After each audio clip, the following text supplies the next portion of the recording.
So let's go ahead and put this equation of the hyperbola in standard form. Standard form for a hyperbola centered at the origin is x squared over a squared minus y squared over b squared equals 1. You'll see it's different from a ellipse because it has a minus sign instead of a plus sign here. So the key is to get a 1 over here. So we'll get a 1 here.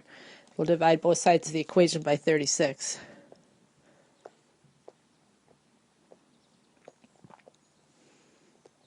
That gives us x squared over 9 minus y squared over 4 equals 1.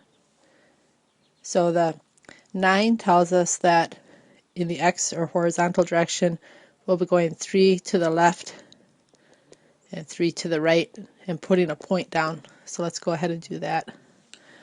So 3 to the left from the center, our center's at the origin, and 3 to the right.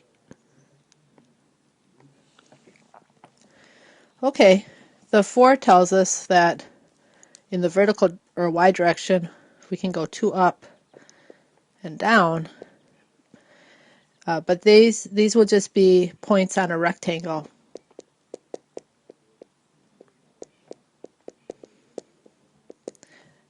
To the left and right of the origin in the x direction we had points on the graph,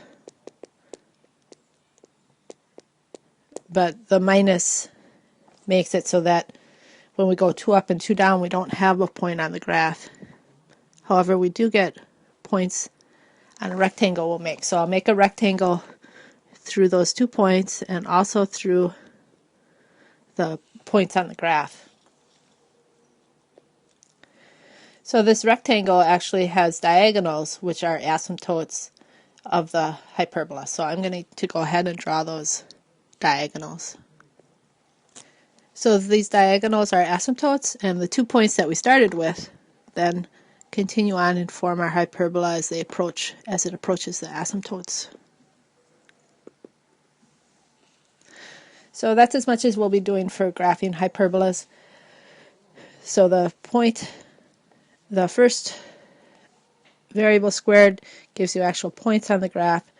The variable squared being subtracted gives you points on a rectangle. That helps you sketch the graph.